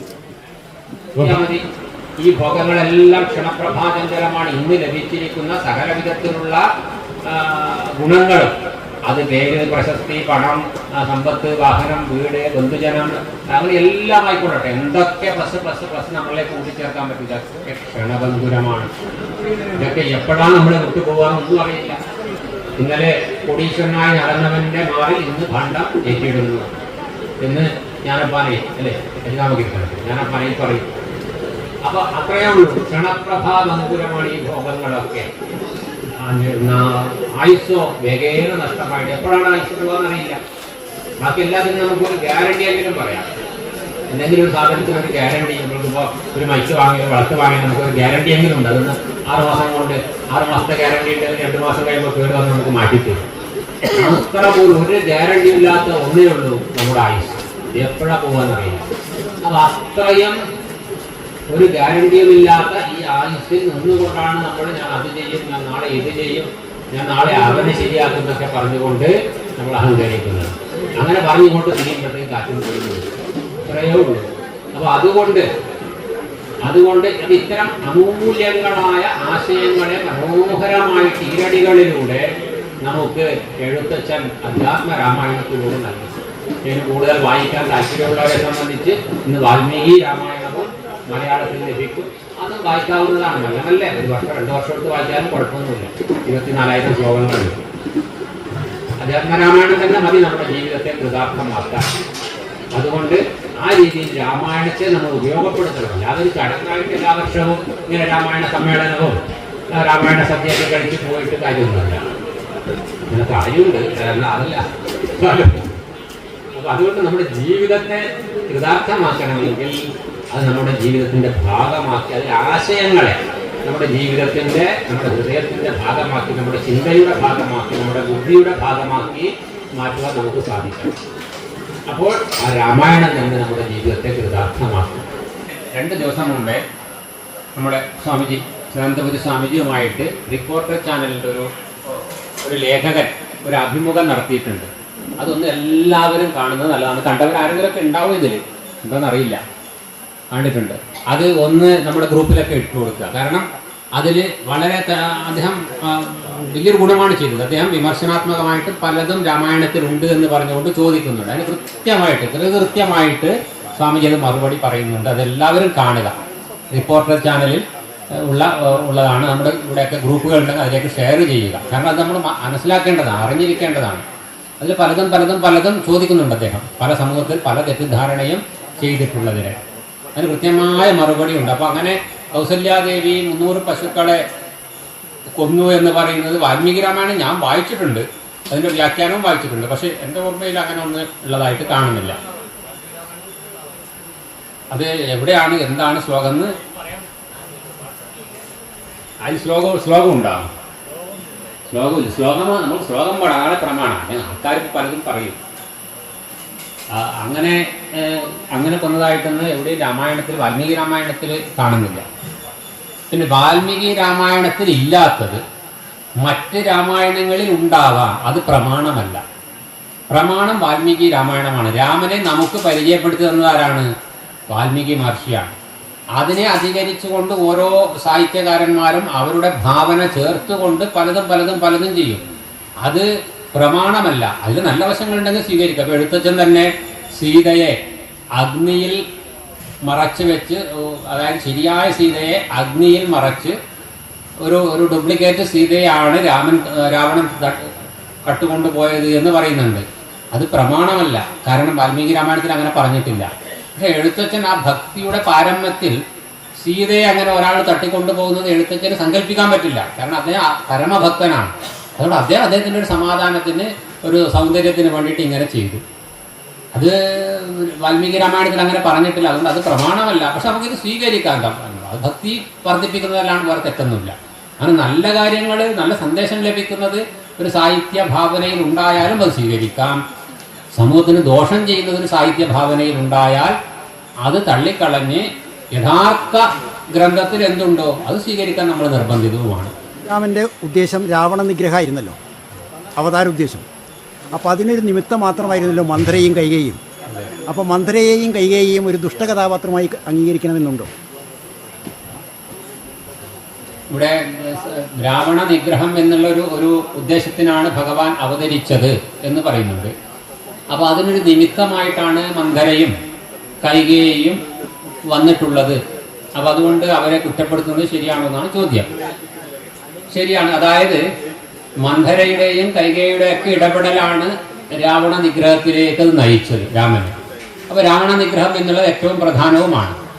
പക്ഷേ അവിടെ നമ്മൾ കുറ്റപ്പെടുത്തുക എന്ന് പറയുമ്പോൾ ഒരു സമാജത്തിൻ്റെ ദൃഷ്ടിയിൽ ഒരു തെറ്റായ കാര്യം ചെയ്യുമ്പോൾ അത് നാളെ സമൂഹം അനുവർത്തിക്കാതിരിക്കാൻ ആ ചെയ്ത രീതി ശരിയല്ല. അതുകൊണ്ട് അവർ ചെയ്തത് തെറ്റാണ് എന്ന് പറയുന്നു. അതിൻ്റെ ആധ്യാത്മികമായ വശം അറിയുന്നവർക്ക് വേണമെങ്കിൽ അവരോട് ക്ഷമിക്കാം എന്നല്ല അവിടെ പറയുന്നു. ദേവിയോട് തന്നെ പറയുന്നു, വികടമായിട്ട് നീ മന്ദരയുടെ നാവിൽ പോയി വസിച്ച് അവളിൽ നിന്ന് തെറ്റായ വാക്ക് ഉച്ചരിപ്പിക്കണം. അപ്പം അതുകൊണ്ട് മന്ദര ഒരു കാരണവശാലും തെറ്റുകാരിയല്ല എന്ന് വേണമെങ്കിൽ പറയാം. പക്ഷെ അതൊക്കെ ആധ്യാത്മികമായ വശം. ആധ്യാത്മിക സാധനയുടെ തലത്തിൽ നമ്മൾ ആരിലും ദോഷം കാണുന്നില്ല. അത് ആധ്യാത്മിക തലത്തിൻ്റെ ഉയർന്ന തലം. പക്ഷെ ഒരു സമാജത്തിൻ്റെ വ്യവസ്ഥയിൽ മന്ദരയുടെ പ്രവൃത്തി ചെയ്യുന്ന ധാരാളം പേര് ഇന്ന് നമ്മുടെ സമൂഹത്തിൽ ഉണ്ട്. അങ്ങനെ ചെയ്യുമ്പോഴുണ്ടാകുന്ന ദോഷവശങ്ങൾ എങ്ങനെയൊക്കെ ബാധിക്കും, അത് ഒരു കുടുംബത്തെ എങ്ങനെയൊക്കെ ബാധിക്കും എന്നുള്ള ചിത്രം രാമായണത്തിൽ നമുക്ക് സാമാജിക ദൃഷ്ടിയിൽ കാട്ടിക്കൊടുക്കുമ്പോൾ അവിടെ മന്ദര ചെയ്തത് തെറ്റാണ് എന്ന് പറയേണ്ടി വരും. കാരണം ഒരു സമാജത്തെയാണ് ഈ ഗ്രന്ഥം ബാധിക്കുന്നത്. അപ്പോൾ അവിടെ മന്ദര ചെയ്തത് ശരിയാണ് എന്ന് പറഞ്ഞാൽ മന്ദരമാർ, നമ്മുടെ ഇന്നത്തെ സമൂഹത്തിൽ മന്ദരമാർ ചെയ്യുന്നതിന് നമ്മൾക്ക് അത് അവരുടെ കർമ്മഫലമാണ്, അതുകൊണ്ട് അവരങ്ങനെ ചെയ്യുന്നതൊക്കെ പറഞ്ഞ് ന്യായീകരിക്കേണ്ടി വരും. അത് സമാജത്തിൽ ദോഷമുണ്ടാക്കും, അവ്യവസ്ഥ ഉണ്ടാക്കും. അതുകൊണ്ട് മന്ദര ചെയ്തത് തെറ്റാണ് എന്ന് സാമാജിക ബുദ്ധിയിൽ സമാജത്തോട് നമ്മൾ പറയുന്നു. ആധ്യാത്മികമായി ഉയർന്ന തലത്തിലെത്തുമ്പോൾ അവിടെ മന്ദര പോലൊരു നിമിത്തമായിട്ട് മാറും. അത് ആധ്യാത്മികത എന്നുള്ളത് വ്യക്തിനിഷ്ഠവും ഗോപ്യവുമാണ്. സാമാജികമായിട്ട് സമാജത്തോട് പറയുമ്പോൾ അത് ഈ തരത്തിൽ മാത്രമേ സമാജത്തിൽ കൊടുക്കാൻ പാടുള്ളൂ.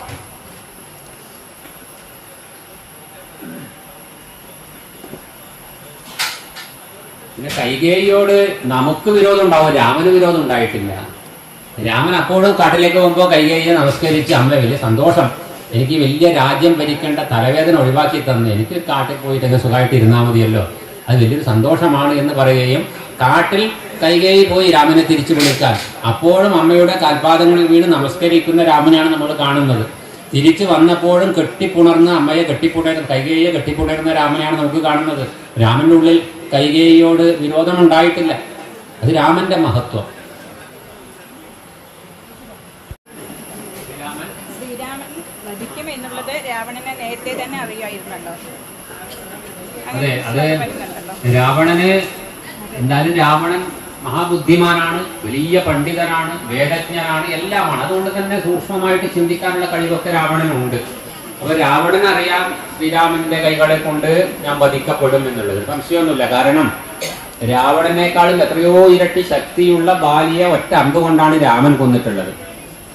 അതുപോലെ 14,000 അസുരന്മാരെ 3.25 നാഴിക കൊണ്ടാണ് രാമൻ ഒറ്റയ്ക്ക് നേരിട്ട് കൊന്നത്. അത്രയും വീരശൂര പരാക്രമിയായ രാമൻ.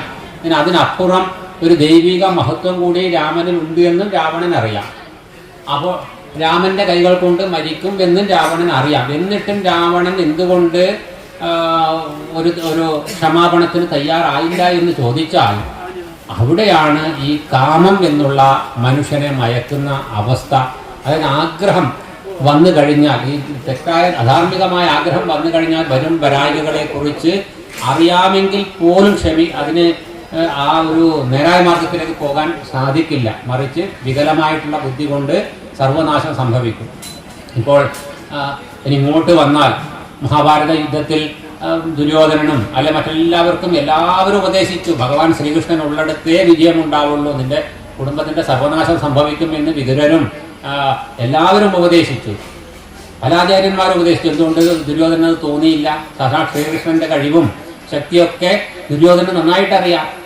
പലപ്പോഴും അത് കാട്ടിക്കൊടുക്കുകയും ചെയ്തു കൃഷ്ണ ഭഗവാൻ. പക്ഷെ എന്നിട്ടും ദുര്യോധനന് ആ ഭൂമി ഒന്ന് വിട്ടുകൊടുത്താൽ പ്രശ്നം കഴിഞ്ഞു. പക്ഷേ തോന്നിയില്ല. അതാണ് ഈ അധാർമികമായ കാമം ഒരാളിൽ വന്നു കഴിഞ്ഞാൽ പിന്നെ അവിടെ എന്തും നടക്കും.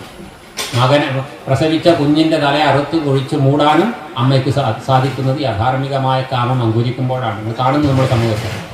നമുക്ക് ചിന്തിക്കാൻ പറ്റാത്ത തരത്തിൽ നമ്മുടെ സമൂഹത്തിൽ പലതും സംഭവിക്കുന്നത് എന്തുകൊണ്ടാണ്? അധാർമികമായ കാമം, ആഗ്രഹം ഉള്ളിൽ വരുമ്പോൾ പിന്നെ എന്ത് ചെയ്യും എന്ത് ചെയ്യരുത് എന്നുള്ള ബോധം തൽക്കാലം മറന്നു പോവുകയാണ്.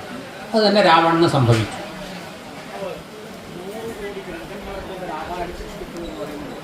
ഗ്രന്ഥം എന്നുള്ള വാക്കിൽ ഉദ്ദേശിക്കുന്ന അർത്ഥം എന്താണ്? ഗ്രന്ഥം എന്നുള്ള അക്ഷരം എന്നാണോ അതോ ശ്ലോകം എന്നാണോ എന്നാണ് ചോദിക്കുന്നത്. ഗ്രന്ഥം എന്ന് പറയുമ്പോൾ അവിടെ ഒരു നിയതമായ അക്ഷരങ്ങളോട് കൂടിയ ഒരു ശ്ലോക സംഖ്യയെ നമ്മൾ ഗ്രന്ഥം എന്ന് പറയും. അല്ലാതെ ഒരു പുസ്തകം എന്നുള്ള അർത്ഥമല്ല. ഒരു ഗ്രന്ഥം എന്ന് പറയുമ്പോൾ ഒരു നിശ്ചിത അക്ഷരങ്ങളോട് കൂടിയ ശ്ലോക സംഖ്യയെ നമ്മളൊരു ഗ്രന്ഥം എന്നാണ് സംസ്കൃതത്തിൽ പറയുന്നത്. അപ്പോൾ 1000 കോടി 100 കോടി ഗ്രന്ഥങ്ങളാൽ രാമായണം വിരചിച്ചു.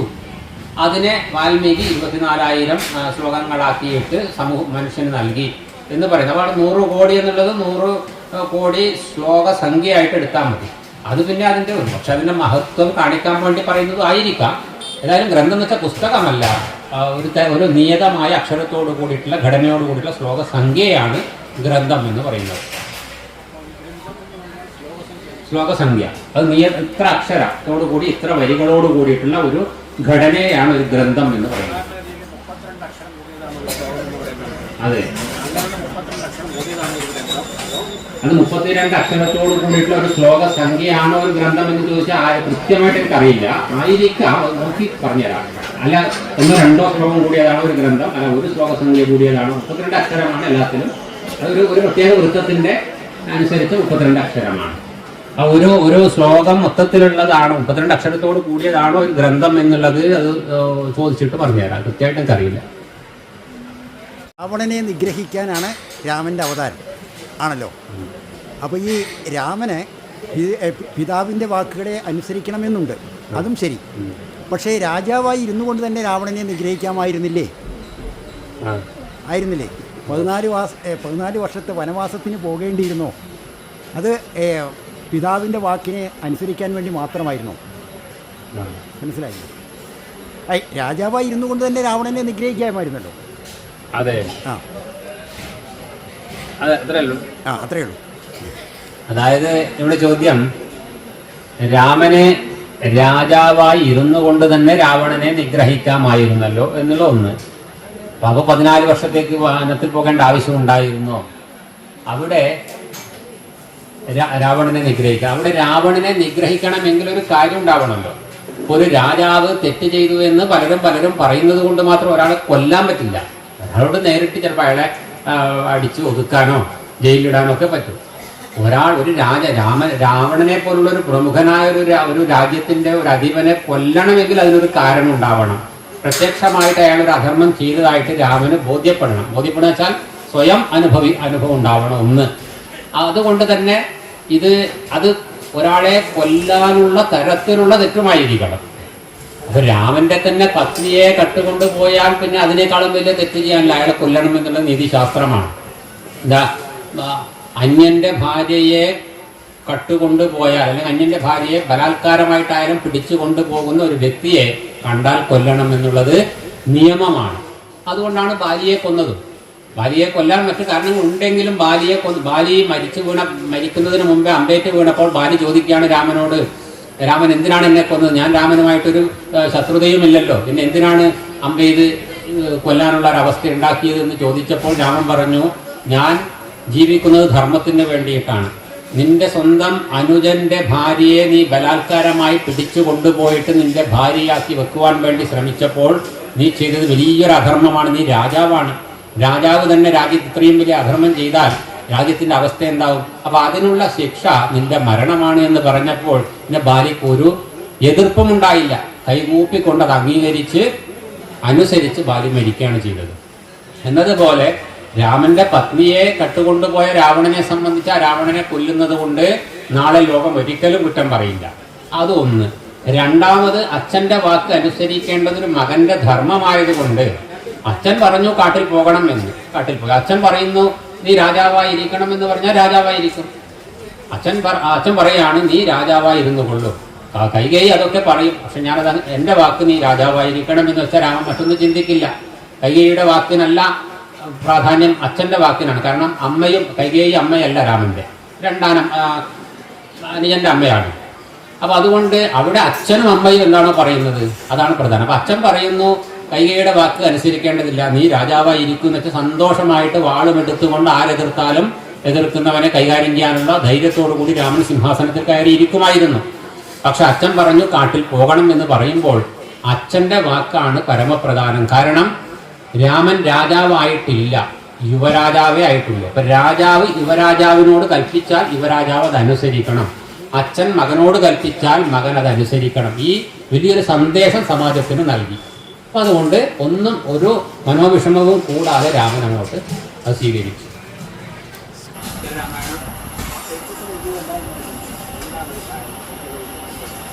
രാമായണത്തിന് ഉത്തര രാമായണം എഴുത്തച്ഛൻ്റെ രചനയല്ല എന്നുള്ളൊരു വാദമുണ്ട്.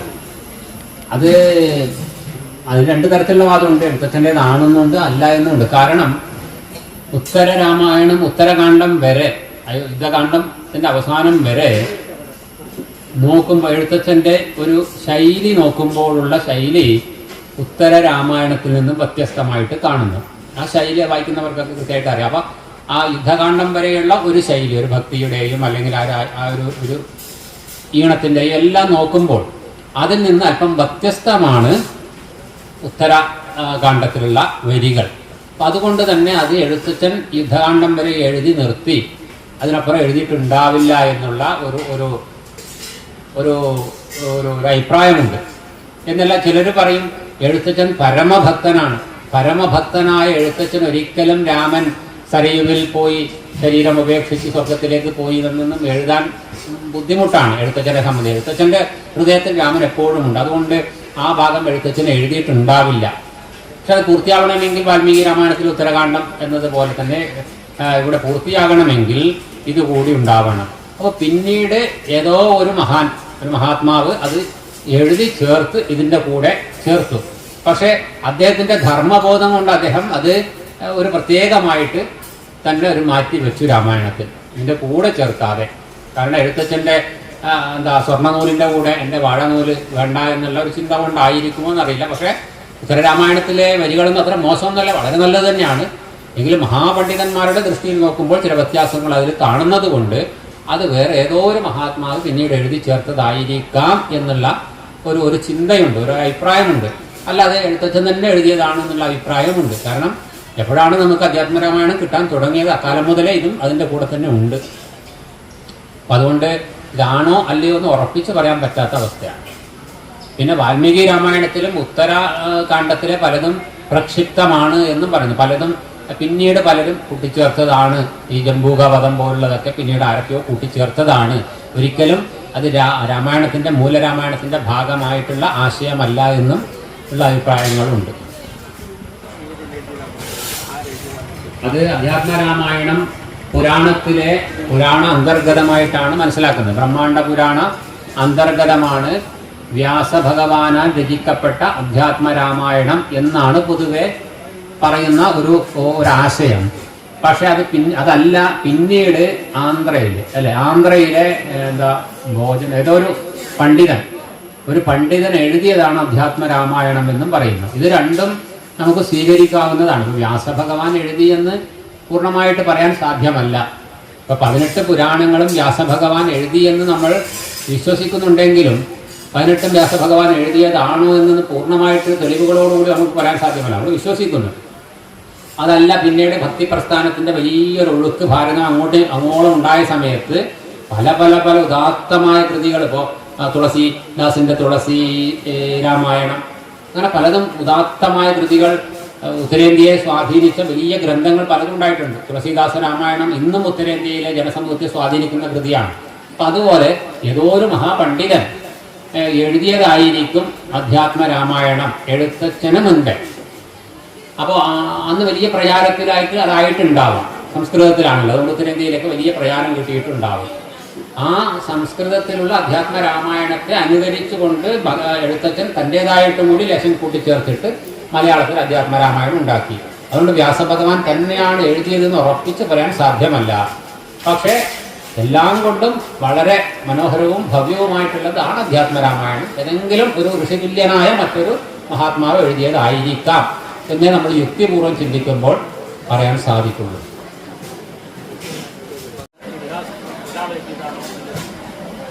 അതെ, അതിപ്പോൾ വ്യാസഭഗവാൻ എന്ന് പറയുമ്പോൾ ഏതോ ഒരു കാലത്തുണ്ടായ വ്യാസഭഗവാൻ എന്ന് തന്നെ പറയാനും സാധ്യമല്ല. മറിച്ച് ആ വ്യാസഭഗവാന്റേതായ ഭാവത്തോടു കൂടിയിട്ട് അതിനുശേഷവും പലരും ആ തലത്തിലേക്ക് ഉയർന്ന മഹാത്മാക്കൾ ഉണ്ടായിട്ടുണ്ടാവും. അവരെയും വ്യാസൻ നിന്ന് സമാജം ബോധിപ്പിക്കുന്നു. അപ്പം അങ്ങനെ പിന്നീട് വന്ന ഏതോ ഒരു വ്യാസനിലൂടെയും ഈ ഗ്രന്ഥങ്ങൾ ഉണ്ടായിട്ടുണ്ടാകും. നമ്മളിപ്പോൾ ഒരേ വ്യാസനിലേക്ക് എല്ലാം ചേർക്കേണ്ട ആവശ്യമില്ല. ചില ഭക്തന്മാരെ സംബന്ധിച്ച് അത് വേണമെന്ന് നിർബന്ധമുള്ളവർക്ക് അങ്ങനെ വിശ്വസിക്കാം. യുക്തിപൂർവ്വം പലതും ചർച്ച ചെയ്യുന്ന സമയത്ത് നമുക്ക് വേണമെങ്കിൽ വ്യാസഭഗവാന് ശേഷമുള്ള മറ്റൊരു വ്യാസഭഗവാനിലൂടെ പിന്നീട് പല കൃതികളും ഉണ്ടായിട്ടുണ്ട് എന്ന് പറയാം. ഇപ്പോൾ ശങ്കരാചാര്യസ്വാമികളുടെ പേരിൽ അനവധി കൃതികൾ പ്രചരിക്കുന്നു. അതിൽ പലതും ശങ്കരാചാര്യസ്വാമികൾ എഴുതിയതല്ല. പക്ഷേ ഒരു മനോഹരമായ കൃതി, ദോഷമില്ലാത്ത രീതിയിൽ അംഗീകരിക്കപ്പെട്ട ഒരു കൃതിയെ, അല്ലെങ്കിൽ അങ്ങനെ തോന്നുന്ന ഒരു കൃതിയെ ശങ്കരാചാര്യരുടെ പേരിൽ വയ്ക്കുന്നു. അപ്പോഴും ജനങ്ങൾ കൂടുതൽ സ്വാധീനിക്കും, പ്രചരിക്കും. അപ്പോൾ നമ്മൾ ശങ്കരാചാര്യ വിരചിതം എന്ന് എഴുതുന്ന ഒരു പദ്ധതി ഉണ്ട് എന്ന് പണ്ഡിതന്മാർ പറയാറുണ്ട്. അങ്ങനെയാണ് അനവധി കൃതികൾ, ശങ്കരാചാര്യസ്വാമികൾ എഴുതാത്ത അനവധി കൃതികൾ ശങ്കരാചാര്യസ്വാമികളുടെ പേരിൽ പ്രചരിച്ചിട്ടുള്ളത്. അതൊരു സമ്പ്രദായമാണ്. അപ്പം അതുപോലെ വ്യാസന് ശേഷം ഉള്ള ഏതോ ഒരു വലിയൊരു മഹാത്മാവിൽ നിന്നുണ്ടായതാവ പുരാണത്തിലെ പിന്നീടുള്ള പല പുരാണങ്ങൾ എന്ന് നമുക്ക് പറയാൻ പറ്റുള്ളൂ. ഇപ്പോൾ ഭാഗവതം 18 പുരാണത്തിൽ ഉൾപ്പെടുന്നില്ല, ദേവി ഭാഗവതമാണ് ഉൾപ്പെടുന്നത് എന്നും ഒരു ആശയങ്ങളുണ്ട്. അങ്ങനെ പല അഭിപ്രായങ്ങൾ വരാറുണ്ട്. ഈ ക്ഷത്രിയനായ ശ്രീരാമൻ മാംസാഹാരിയായിരുന്നു. ക്ഷത്രിയനായ ശ്രീരാമൻ മാംസാഹാരി ആയിരുന്നോ എന്നുള്ളതാണ് ചോദ്യം. ഇത് വലിയ ഉത്തരം പറഞ്ഞ വലിയ പ്രശ്നം ഉണ്ടാവും. ശ്രീരാമൻ, നമ്മുടെ അഭിപ്രായത്തിൽ ശ്രീരാമൻ മാംസാഹാരിയായിരുന്നു. മാംസം കഴിക്കുന്നതിന് എന്താ തെറ്റ്? രാമൻ ക്ഷത്രിയനാണ്, രാജാവാണ്, ബ്രാഹ്മണ വൃത്തി സ്വീകരിച്ച ആളല്ല. അത് പ്രത്യേകിച്ചും വനവാസകാലത്ത് കാട്ടിൽ കഴിയുന്നു, അത് ക്ഷത്രിയനാണ്. അപ്പോൾ ക്ഷത്രിയന്മാർക്ക് രാജാക്കന്മാർക്ക് മാംസാഹാരം നിഷിദ്ധമല്ല. ശ്രീരാമൻ ക്ഷത്രിയനായിട്ട് അവതരിച്ച ഒരു മഹാത്മാവായതുകൊണ്ട് ക്ഷത്രിയനാണ് അദ്ദേഹം ദൃഷ്ടിയിൽ.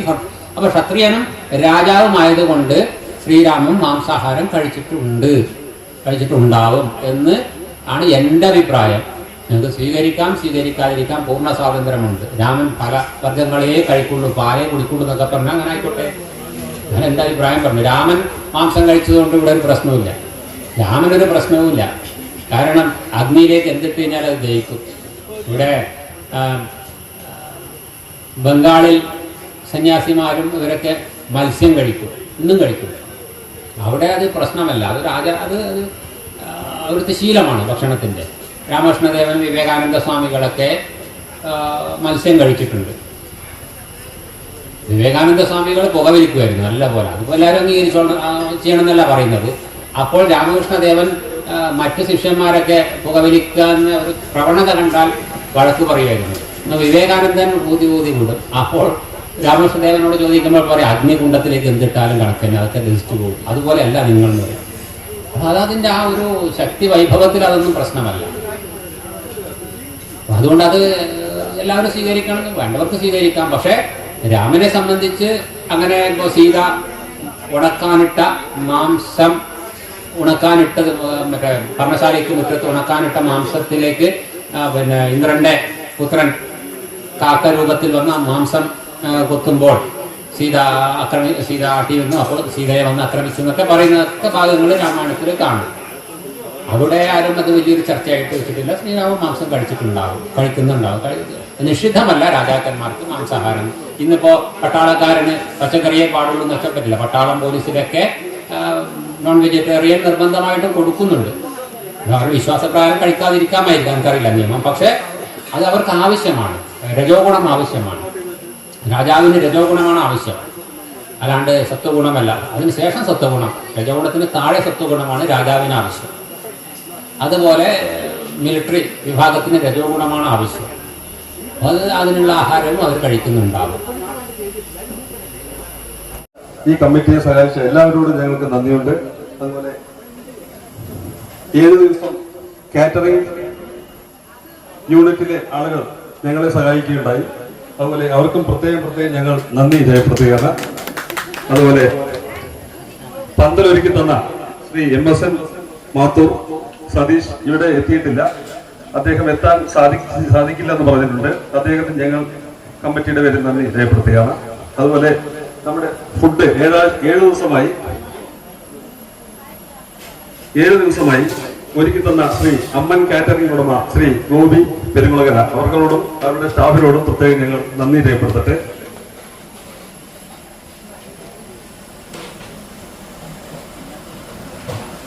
അതുപോലെ ആരെങ്കിലും വിട്ടുപോയിട്ടുണ്ടെങ്കിൽ എല്ലാവരോടും ഞങ്ങൾക്ക് പ്രത്യേകം നന്ദി കമ്മിറ്റിയുടെ പേരിൽ സമർപ്പിക്കുകയാണ്. ഭക്തജനങ്ങളെ ഉപഹാരം നൽകുന്നതിന് വേണ്ടി ക്ഷേത്ര കമ്മിറ്റി സെക്രട്ടറി ശ്രീ TS ചന്ദ്രനെയും ജോയിന്റ് സെക്രട്ടറി MP കുഞ്ചുവിനെയും ഈ വേദിയിലേക്ക് ക്ഷണിക്കുന്നു.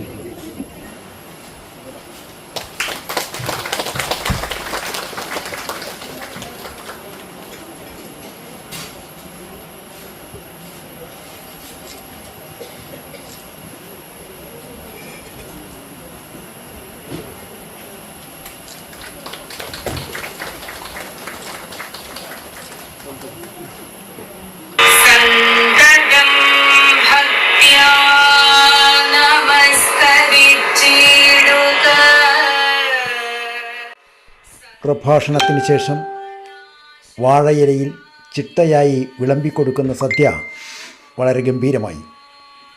സ്വാദിഷ്ടമായ സദ്യ ഒരുക്കിയ അതിൻ്റെ അധികാരികൾക്ക് ഞങ്ങളുടെയും കൂടി നന്ദി, അഭിനന്ദനങ്ങൾ. രാമായണം എല്ലാവരും ദിവസവും വായിക്കുക, നമ്മുടെ കുട്ടികളെ പഠിപ്പിക്കുക. ഹരി ഓം.